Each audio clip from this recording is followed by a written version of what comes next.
Hello everyone and welcome to the channel. I'm Emmanuel, I'm an airline pilot and a PMDG 777 beta tester. In today's video I want to give you a little bit of a closer look into some of the soundscape changes that have been done to the PMDG 777 with the 200ER release. Now obviously those will be ported back into the Freighter and the 300ER with future updates, so stay tuned for those if you are not interested in the 200ER.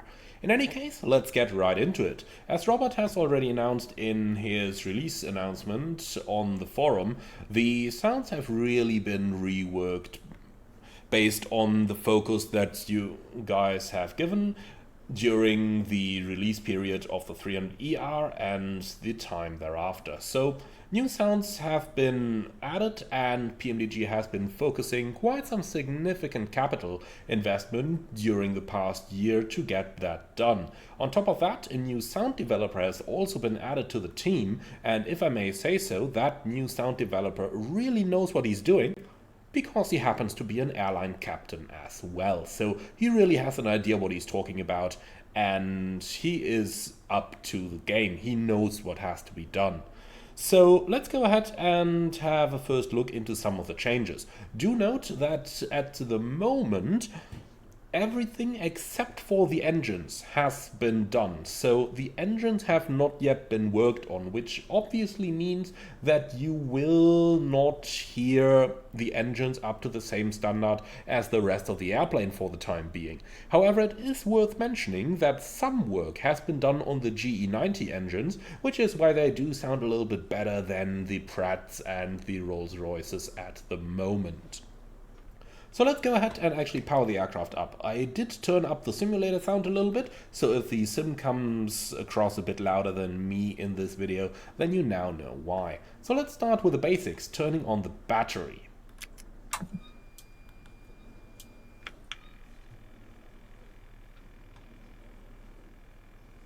I really like this small electrical sound you hear in the background there.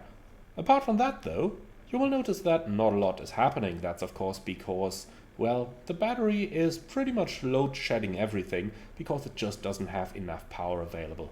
So let's head right down into the universal flight tablet down here and connect a ground power unit and now turn that one on as well.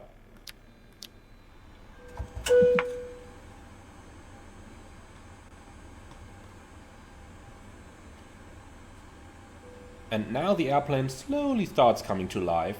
Let's just keep listening as the entire startup sequence does take a while. So now you start to hear some of the avionics cooling come to life. The electricals are still working in the background.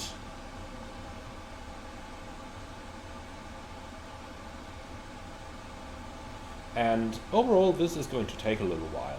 So what I'm going to do in the meantime is to give you a little impression of some of the details. For example, the window shades.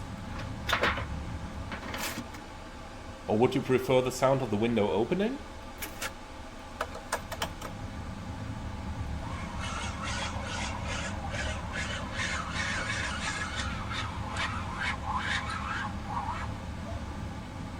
And yeah, if you're about to say that this kind of sounds like the window would almost be falling out of the plane, yeah, welcome to Boeing.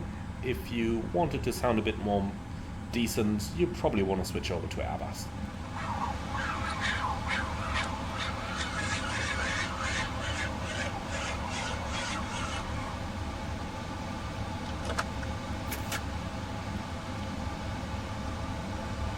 Well then, the electrics are still in the process of booting, but let's go ahead and have a look at some of the detail work that has been put into some parts of the aircraft. For instance, some of the switches.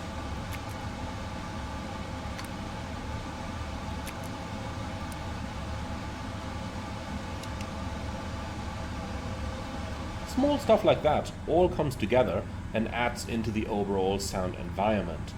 Now, talking about the overall sound environment, I will start the APU here, which is of course going to take a little while. The APU itself is not audible from within the cockpit, but of course the packs are. and they will start to power up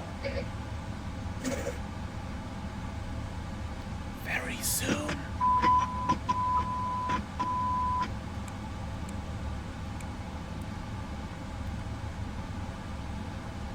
So while we're waiting for the APU, I'm going to go ahead and show you a couple of the sounds that have been newly recorded, for instance the fuel control switches.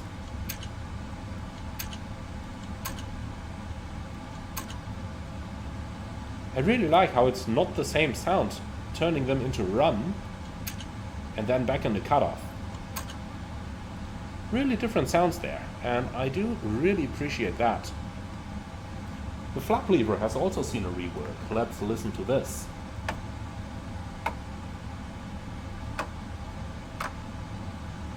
I like that. Alright, and now the packs are going to come live in a moment.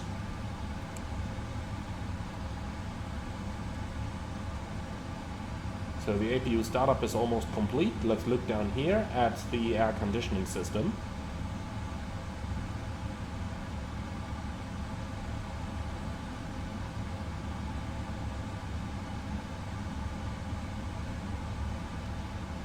And now let's verify this by turning the packs back off again.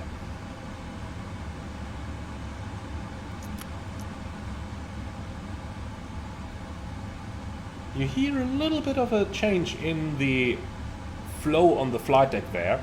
It's not as significant as it is, for example, in a Boeing 737, but that's what makes the difference between all these aircraft. I really do like this.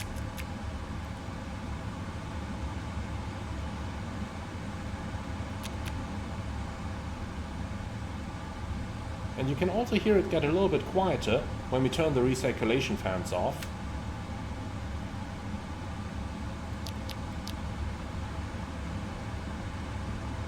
And you can hear the recirc fans coming back to life in the background.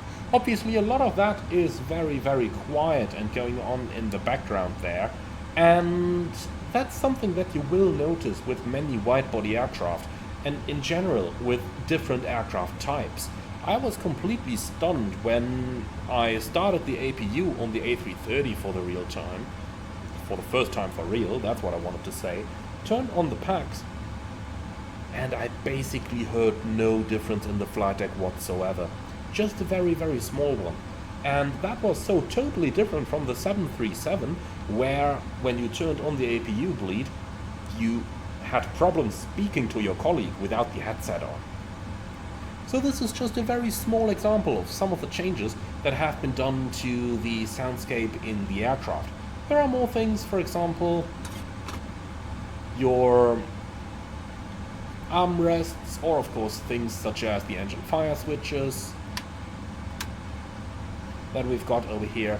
And basically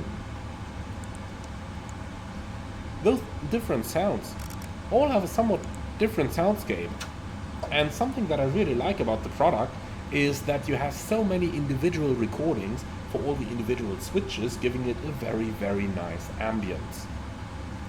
Now, remember, this isn't all just yet. There will be more added to the product with coming updates, especially the engines, which are still a work in progress right now, but it simply takes time to record 4 different engine types. Yes, there are 2 different classes of GE90 engines, depending on if you're flying the Freighter or the 300ER, or the 200ER, which has a lower thrust rating on the GE90, so they are doing different recordings for all of those. Now, if you already own the 200ER, be sure to leave your feedback in the comments underneath the video. Let me know if you do like the differences, and if you like the new soundscape. I'm really interested in hearing from you on this one. In the meantime though, leave your feedback, like, comment and subscribe, and I'm looking forward to see you all again on the next one.